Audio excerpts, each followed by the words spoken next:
sapagkat sa lahat ng oras at panahon ng aming buhay. Tunay pong napakabuti mo, Panginoon. Tunay pong maaalalay ka, mabagabag sa iyong mga anak. Sa pagkakataon ito, Panginoon, minsan pa kami po ay lumalapit, Panginoon, sa iyo. Kumakatok, Panginoon. Humihingi. Kumahanap kami, Panginoon. At bilang kami po yung iyong mga anak, Panginoon, kami po yung buong kanilang palatayang umaasa na kami, Panginoon, na iyong pagbubuksan. Kami po yung makakasampong, Panginoon. Kami po ay iyong bibigyan.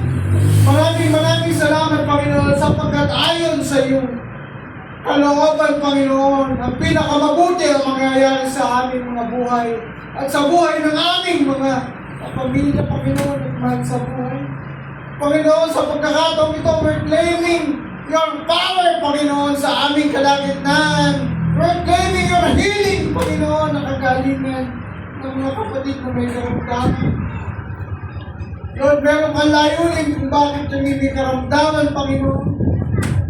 At ito, Panginoon, ay upang mahayag ka, mahayag ang iyong kabutihan sa aming mga buhay. Panginoon, sa aming mga kapatid, na mayroong mga suliraning pinansyal, Panginoon. Ikaw po ang Diyos na pinakamayaman sa lahat. Ikaw ang Diyos na mapagmahal. Ikaw ang aming mapagmahal. At hindi mo, Panginoon, pababayaan na manatili kami sa ganitong kalagayan, Panginoon. Ikaw po ang Diyos na nag-aahon, Panginoon. Alam namin iaahon mo, Panginoon, kung kami man ay nakalubog, Panginoon. Sa mga aming kalagayan, Panginoon. Mga problema namin, Panginoon, sa pakipag-ugnayan namin sa aming mga kapamilya, Panginoon. Ikaw ang Diyos na pinanong. Ikaw, Panginoon, ang Diyos na nag-aayos. Ikaw ang Diyos, Panginoon, na bumubuo kahit sirang-sira na, Panginoon. Maraming salamat, Panginoon, sapagkat Diyos ka na totoo, Panginoon. Diyos ka na aming nararamdaman. Sa aming nabuhay ko na, Panginoon, na ikaw ang Diyos na pinala. Ikaw ang Diyos na pinakapakapangyarihan sa lahat, Panginoon. Ito walang imposible sa iyo. Sinabi mo sa iyong salita, Panginoon, sa mga tao, maraming imposible. Pero sa Diyos, walang imposible. Sa pagkakataon ito, Panginoon, paris ka namin paranasa. Paranasa namin, Panginoon, yung walang imposible sa Diyos, Panginoon. Subalit, tama mo, Panginoon, ang aming mga puso.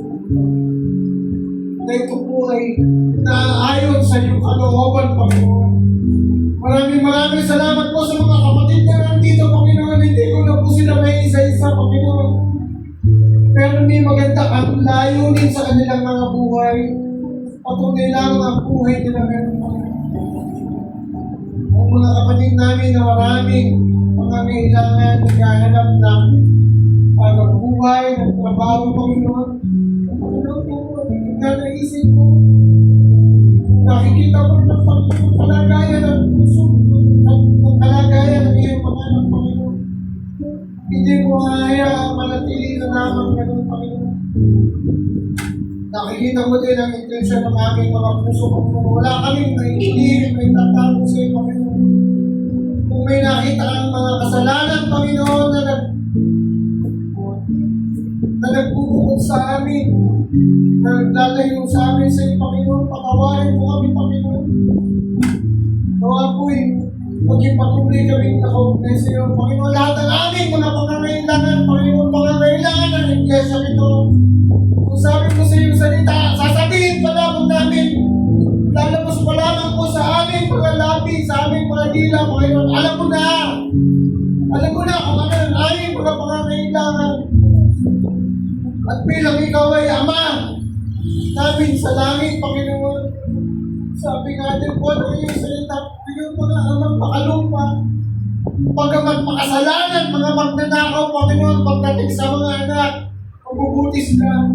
Ikaw mo po kaya na Ama namin na nasa langit.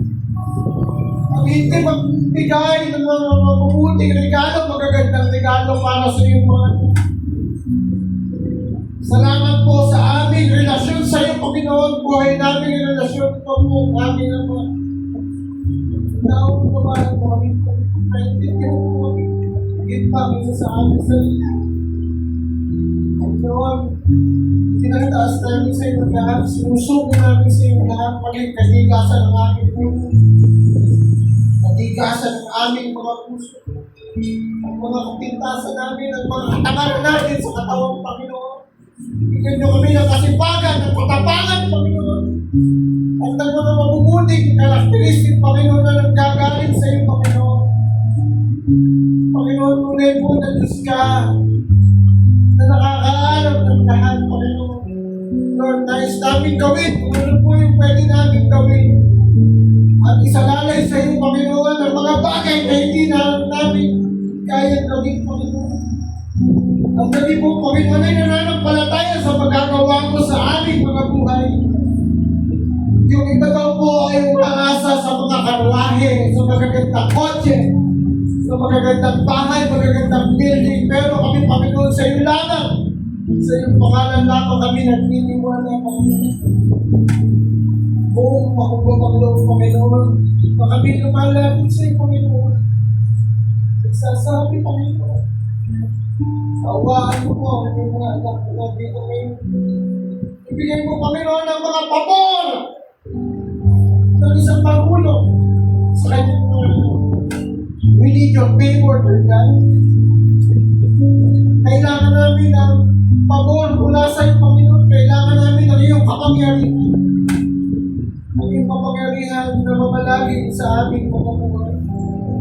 Ang likod mo na ididindig, Panginoon, sa lugar na ito, Panginoon, Pastor Romel, Panginoon, para i-deliver ang iyong salita, Panginoon. Maging makapangyarihan ang mensahe mo una sa kanyang buhay at sa aming lahat na namin, Panginoon. Nais namin, Panginoon, ang iyong katotohanan sapagkat ang iyong mga salita, ang liwanag, ang ilawan sa aming mga landas. Maraming salamat po. At minsan pa, Panginoon, kiniklaim namin ang iyong kapangyarihan, ang iyong authority, Panginoon. Bilang ikaw ay hari ng mga hari, Panginoon ng mga Panginoon. Kami na iyong mga anak. Bilang ikaw po ay hari ng mga hari, kami po ay mga prinsipe at prinsesa ng iyong kaharian. Kami po ay aming representante dito sa lupa. Salamat po sa mga taong ginagamit po sa lugar na ito, Panginoon. Salamat po sa music ministry. Salamat sa lahat ng kumaga ng Panginoon. Nalalaman mo, Panginoon, ang mga paglilingkod na ginagawa sa iyo, Panginoon. Tunay na nalamin namin ang nasa bayong pagpapala mula sa iyo. Ito ang aming sa pagdalangin sa pangalan ng aming Panginoon sa Kristo.